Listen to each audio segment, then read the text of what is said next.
રવિવાર છે એન્ડ આજે અમારા લોકોને ટ્યુશનમાં ટેસ્ટ હોય છે તો હું ટેસ્ટ આપીને આવ્યો અને આ જ પ્રશ્ન હતો કે વેપારી બેંકના મુખ્ય અને ગૌણ કાર્ય જણાવીને એક વાક્યમાં સમજાવો. તો એમથી આપણે ખાસ તૈયાર કરી નાખજો અને આ બધા આઈએમપી સ્પેશિયલ તમારા ફર્સ્ટ એક્ઝામ માટે તો છે જ, બટ બોર્ડ એક્ઝામમાં પણ કામમાં આવવાના છે. તો અને જેટલા પણ તમે લોકોને મોસ્ટ આઈએમપી પ્રશ્ન આપવાના છું તે પાછલા 5-6 વર્ષ જૂના જે બોર્ડ એક્ઝામના જે પેપર છે ને એમાંથી જ પૂછાયેલા છે. એટલે આ વિડીયોમાં તમને લોકોને ધોરણ 12માનું ઇકોનોમિક્સનું પ્રથમ પરીક્ષા માટે ઓક્ટોબરથી સ્ટાર્ટ થઈ રહ્યું છે ને એના માટે હું તમને લોકોને મોસ્ટ આઈએમપી પ્રશ્ન આપવા જઈ રહ્યો છું. તો આપણે સૌથી પહેલાં આ લોકોનો જે અભ્યાસક્રમ છે તેની વાત કરીએ તો જુઓ તમારા કુલ 1 થી 6 અને ઇકોનોમિક્સમાં પૂછાવાનો છે, એટલે કે અર્થશાસ્ત્રમાં. તો ચાલો આપણે સ્ટેપ બાય સ્ટેપ બધા ચેપ્ટરના જે આઈએમપી છે તે આપી દઈએ. ઓકે, તો સૌથી પહેલાં ચેપ્ટર છે તમારા લોકોનો ચેપ્ટર નંબર 1 અર્થશાસ્ત્રમાં આલેખ. ઓકે, આ જે ચેપ્ટર છે ખૂબ જ ઇઝી છે, નાનો કોઈ ચેપ્ટર છે, બટ આ જે ચેપ્ટર છે એમાં અર્થશાસ્ત્રમાં આલેખ તો લખ્યું છે પણ આમાં આલેખ નામનો કોઈ સ નહીં, કેમ કે જેટલા પણ આઈએમપી પ્રશ્ન છે બધા આકૃતિ સ્ટાર્ટ થાય છે. આ આલેખ છે એ બોર્ડ એક્ઝામમાં પૂછાવતું હોય છે કે 5 માર્ક્સનું, બટ આકૃતિના વધારે પ્રશ્ન હોય છે. ઓકે, તો જો તેમાં પહેલો પ્રશ્ન એ છે કે કોમ્પ્યુટર ટેકનોલોજીના અર્થશાસ્ત્રમાં ઉપયોગી, એટલે કે કોમ્પ્યુટર એન્ડ ટેકનોલોજીના અર્થશાસ્ત્રમાં ઉપયોગી જણાવો. ઓકે, આ પહેલો પ્રશ્ન. બીજો પ્રશ્ન એ છે કે આકૃતિ કે આલેખ દોરતી વખતે ધ્યાનમાં રાખવાની બાબતો. તો વિદ્યાર્થી મિત્રો આ જે પ્રશ્ન છે બીજા નંબરનો તે વારે ઘડી બોર્ડ એક્ઝામમાં પૂછાઈ ગયેલો છે, તો સ્ટુડન્ટ આ જે પ્રશ્ન છે ખાસ તૈયાર કરી નાખજો. અને ત્રીજું, અર્થશાસ્ત્રના અભ્યાસમાં ઇન્ટરનેટ ટેકનોલોજીનો ઉપયોગો જણાવો. ઓકે, ત્રીજો પ્રશ્ન ધ્યાનથી સાંભળો. અને ચોથો પ્રશ્ન એ છે કે કોમ્પ્યુટર અને ઇન્ટરનેટના સ્થાનો જણાવો. ઓકે, ચેપ્ટર નંબર 2 તરફ આવી જઈએ, જેનું નામ છે વૃદ્ધિ અને વિકાસના નિર્દેશકો. તો એ ખૂબ જ ઇઝી ચેપ્ટર છે, આ પર આરામથી થઈ જાય, તમારા લોકોને એક દિવસના અંદર જ કમ્પ્લીટ થઈ જાય, બહુ જ ઇઝી ચેપ્ટર છે. ઓકે, તમને લોકોને આવડતું પણ હશે. જો તેમાં પહેલું પ્રશ્ન એ છે કે માનવ વિકાસનો આંકનો અર્થ આપો. અને આ જે પ્રશ્ન છે તે બોર્ડ એક્ઝામમાં વારે ઘડી પૂછાઈ ગયો છે, ઇનફેક્ટ તમારા લોકોને પ્રથમ પરીક્ષામાં પણ પૂછવાની પૂરી શક્યતા છે, તો આ પ્રશ્ન પર ખાસ કરી નાખજો. બીજો પ્રશ્ન છે PQLIની મર્યાદાઓના 3 ઘટકો જણાવો, એટલે કે PQLIના મર્યાદાઓ જણાવો અને PQLIમાં કયા કયા બાબતોનો સમાવેશ થાય છે. અને બીજો પ્રશ્ન જોઈ લઈએ, આર્થિક વૃદ્ધિ આર્થિક વિકાસનો તફાવત જણાવો. ઓકે, આર્થિક વૃદ્ધિ અને આર્થિક વિકાસનો તફાવત પર ઘણી વખત બોર્ડ એક્ઝામમાં પૂછાઈ ગયો છે, તો હોઈ શકે તમારા લોકોને પ્રથમ પરીક્ષામાં પૂછાઈ જાય. ઓકે, હવે ઘણા બધા સ્ટુડન્ટ એમ કહેશે સર PQLI એટલે શું? તો જો PQLI એટલે ખબર છે શું થાય, કે એના મતલબ છે જીવનની ભૌતિક ગુણવત્તાનો આંક. ઓકે, પછી ચેપ્ટર નંબર 3 જોઈ લઈએ, જેનું નામ છે નાડું અને ફુગાવો. તો તેનો પહેલો પ્રશ્ન છે કે સાટા પદ્ધતિના મર્યાદાઓ જણાવો. ઓકે, અને તેના કાર્ય જણાવો. બીજો પ્રશ્ન એ છે કે ફુગાવોની વ્યાખ્યા આપી તેના કારણો જણાવો. ઓકે, ફુગાવોની વ્યાખ્યા જણાવી તેના કારણો જણાવો. ત્રીજો પ્રશ્ન એ છે કે નાણાંનો ઉદ્ભવ અને વિકાસ ટૂંક નોંધ લખો. નાણાંનો ઉદ્ભવ અને વિકાસનો જે ટૂંક નોંધ લખો એ તમે પણ પૂછશે. ચોથો પ્રશ્ન એ છે કે સાટા પદ્ધતિના મર્યાદાઓ જણાવો. સાટા પદ્ધતિના જે મર્યાદાઓ છે તે વારી ઘડી એક્ઝામમાં પૂછાય છે. ઓકે, ઓવરઓલી, તો તમે આ પર ખાસ પ્રશ્ન કરી નાખજો. એટલે ટૂંકમાં તમને કોઈ કહું ને, હું તમને જે પ્રશ્ન કહું છું એ ખાસ તમે તૈયારી કરી જ નાખજો. ઓકે, વિચારવાનું નહીં કે કરવાનું કે નહીં કરવાના, ભાઈ આ જ પૂછાવશે, કેમ કે બોર્ડ એક્ઝામમાં પૂછાઈ ગયેલા છે અને તમને કોઈને ખબર છે બોર્ડ કેવા પ્રશ્ન બનાવે છે, જે પાછલા જે 4-5 વર્ષના જે જૂના પેપર હોય ને એમાંથી સિલેક્ટ કરતા હોય બોર્ડ.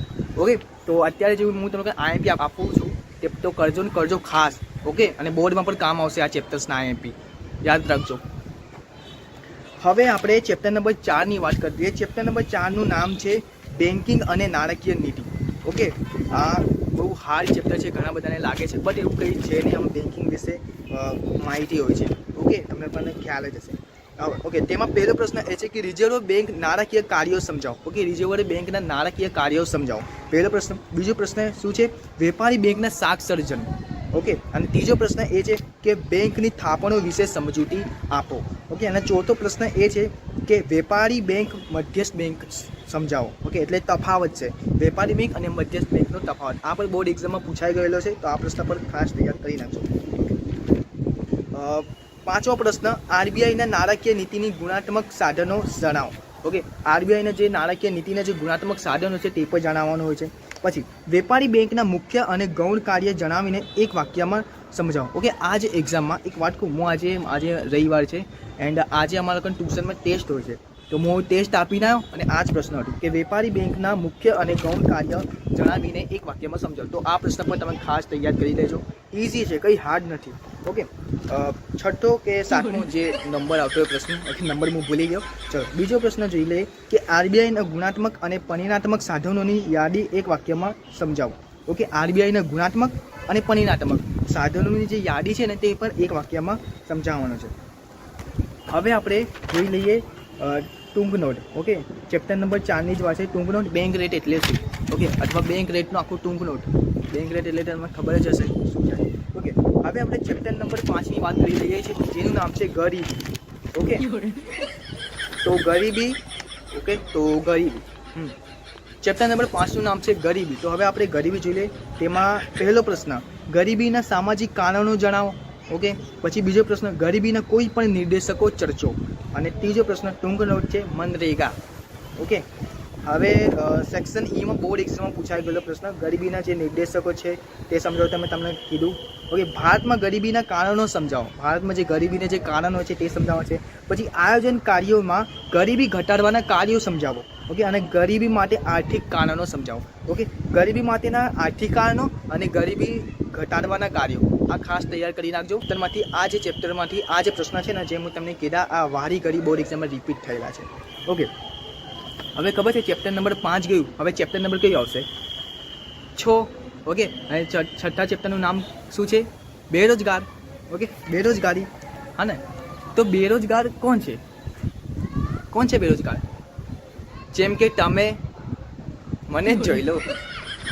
અરે મજાક કરો તો, ઘણા લોકો સિરિયસ થઈ ગયા છે. ઓકે, તેમાં આપણે આઈએમપી જોઈ લઈએ બેરોજગારીમાં. તો બેરોજગારીમાં પહેલો પ્રશ્ન છે કે બેરોજગારી ઉદ્ભવવાના કારણો જણાવો મુદ્દાસર. ઓકે, બીજો પ્રશ્ન છે ચક્રીય બેરોજગારીનો ખ્યાલ સ્પષ્ટ કરો. ત્રીજો પ્રશ્ન, ખામીયુક્ત શિક્ષણ પદ્ધતિ બેરોજગારી માટે જવાબદારી છે.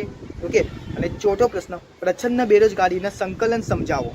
ઓકે, અને પાંચમો પ્રશ્ન, ઘર્ષણજન્ય બેરોજગારીના ઉદાહરણો સમજાવો.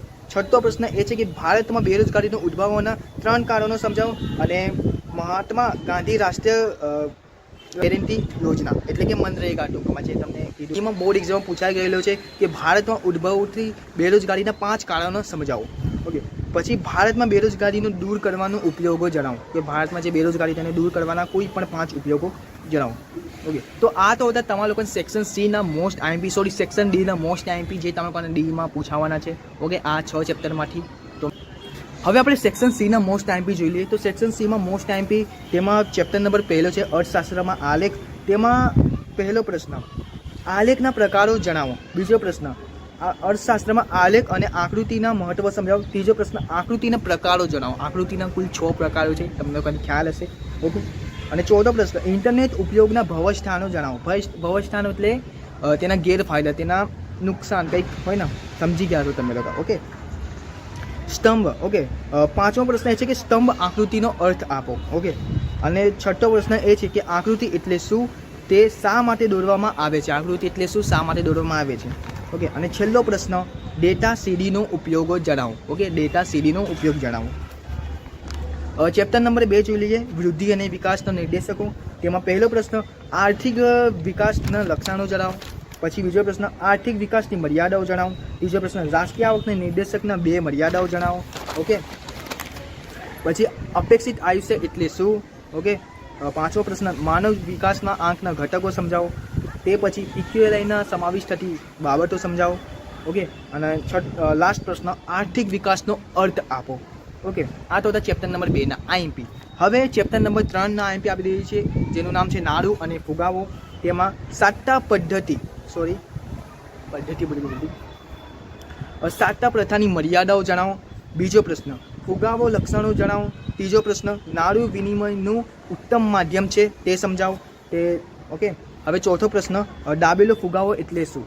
અને પાંચમો પ્રશ્ન, નાણાંનો પ્રકાર જણાવો. ઓકે, તો આ કુલ 5 પ્રશ્નો છે ચેપ્ટર નંબર 3માં, ખાસ તૈયાર કરી નાખજો.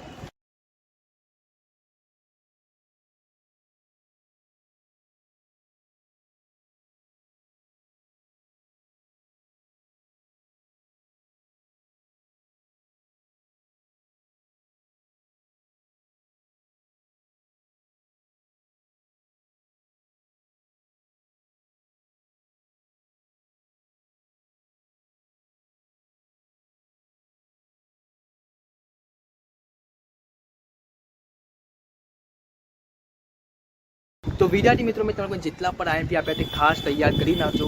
અને આ બધા આઈએમપી સ્પેશિયલ તમારા ફર્સ્ટ એક્ઝામ માટે તો છે જ, બટ બોર્ડ એક્ઝામમાં પણ કામમાં આવવાના છે. તો આઈએમપી તમે બિલકુલ ઇગ્નોર ના કરતા. તો વિદ્યાર્થી મિત્રો બસ આજના વિડીયોમાં આટલું. અને વિદ્યાર્થી મિત્રો જો આપણા વિડીયોથી કંઈ પણ હેલ્પફુલ થયું હોય તો વિડીયોને પ્લીઝ લાઇક કરી નાખજો. ચેનલ પર બનાવો તો ચેનલને પ્લીઝ સબસ્ક્રાઇબ કરી નાખજો. અને બીજી વાત, આપણું ચેનલ બહુ ડાઉનમાં ચાલી રહ્યું છે, તમે જોઈ શકો છો આજુ સ્ક્રીનમાં. તો તમે કામ કરજો, તમારો કોઈ પણ મિત્ર હોય એને આપણો આ વિડીયો શેર કરજો, અથવા તમારો ઇન્સ્ટાગ્રામ એન્ડ વોટ્સઅપ ગ્રુપમાં મારી આ વિડીયોની લિંક શેર કરી નાખજો. તમારો ફ્રેન્ડ ગ્રુપ તો હશે, ઓકે, ફ્રેન્ડ સર્કલમાં. અને બીજી વાત, જો તમે મને હજી સુધી ઇન્સ્ટાગ્રામમાં ફોલો ના કર્યો તો ફોલો કરી નાખજો. બાજુમાં અહીંયા આઈડી દેખાતી હશે તો ત્યાં જઈને ફટાકથી ફોલો કરી નાખજો, કેમ કે ત્યાં તમે કોઈ પણ પ્રશ્ન પૂછશે તો હું તમને ત્યાં રિપ્લાય આપી દઈશ. ઓકે, તો ત્યાં મને ઇન્સ્ટાગ્રામમાં પ્રશ્ન પૂછશો અને જેટલી જલ્દી હોય શકે મને ઇન્સ્ટાગ્રામમાં ખાસ ફોલો કરી દો. ઓકે, તો વિદ્યાર્થી મિત્રો બસ આજના વિડીયોમાં આટલું જ. તો મળીશું આવનારા વિડીયો સાથે. ત્યાં સુધી bye bye, take care and C you.